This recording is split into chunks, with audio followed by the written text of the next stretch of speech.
Hey guys, back again. So we've got the fuel pump that's turned up. So we'll be installing that today. Basically, we should be able to drop it in, put a bit of fuel in it, and it should hopefully fire up. And then we'll just check it for some leaks and stuff like that. And when I get a bit more time, then I'll go over it a bit more. So yeah, the fuel pump turned up. So it's just one off eBay. It's just the genuine replacement one for it.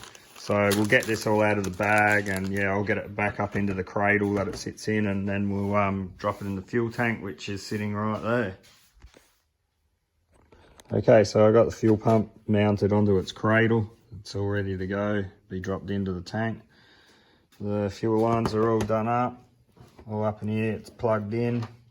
So this pump's just a direct bolt in. I did have to, on the bottom of this rubber, I'll show you on this one. So it had these two little bits of rubber that sat up on there like that, and it didn't allow the actual bottom of this bracket on the fuel pump to actually push up properly. So I ended up just cutting them off with a Stanley knife with this thing here. And just another quick tip for anybody too. If you have fuel line that sits inside of a fuel tank, you have to use submersible fuel line.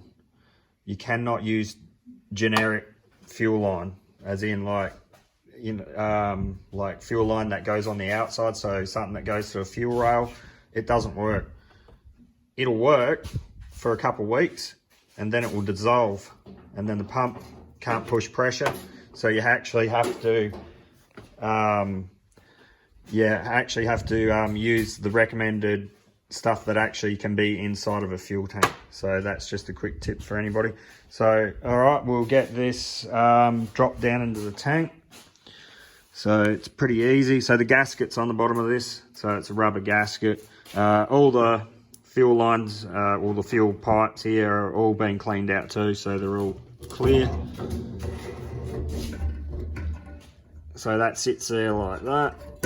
There's actually a nut that's not meant to be on there.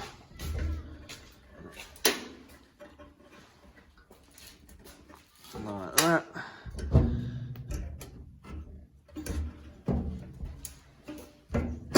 So that just sits in there like that, and then we'll get him done up, and we'll get underneath the car in a minute. So we've got it up on car ramps at the moment.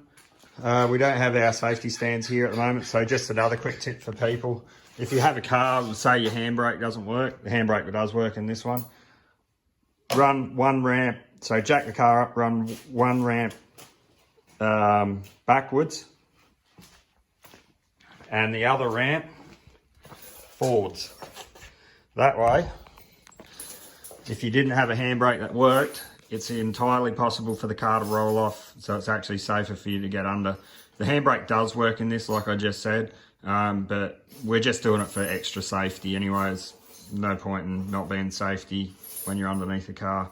So we'll get this pump put in, and we'll slide the tank up in there. Righto, so we got the fuel tank up. Didn't take too much to get it up, it's not actually that heavy. So it's just got some nuts that hold it on, one over there, then there's one back over there in that corner, and then you've got a couple up in there on either side. Got a bellboy's just connecting the fuel supply hose at the moment, and the other one's the breather. So the big one's where your fuel comes in, the other one's just a breather. Fuel lines are all connected, so you've got return and then the high pressure, which is your main one.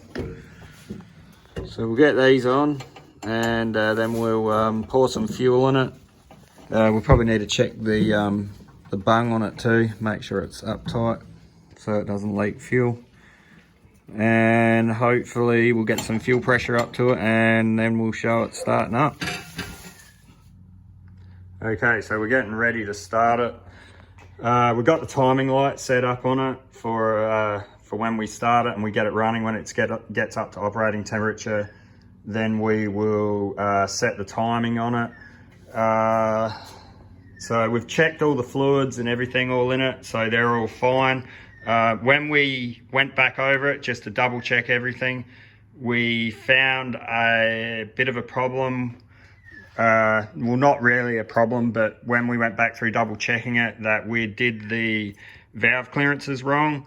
So we actually found out that the valve clearances are on the intake 0.102 millimeters, and the exhaust, if you can see it there,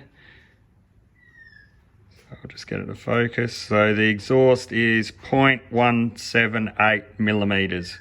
So we actually had to pull the rocker cover back off of it and redo all the tappet clearances on it, and so yeah, we should be good to go.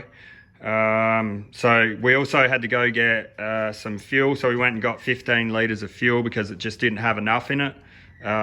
So we have tried to start it, but it wasn't going to start. It tries to, and then it doesn't want to work, due to that we only had about 5 litres of fuel in the fuel tank. So we went and got some.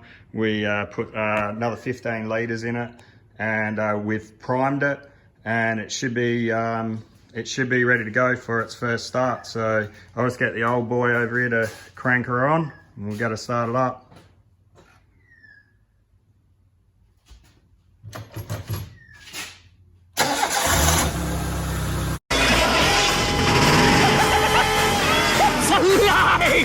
It's a lie!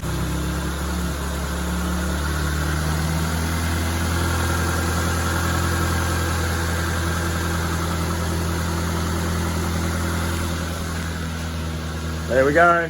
She runs. Great success. A great success!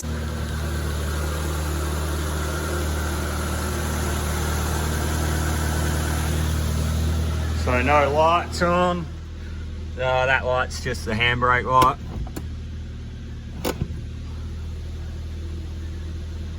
So yeah, she's all good. See it better there. So she runs like a dream.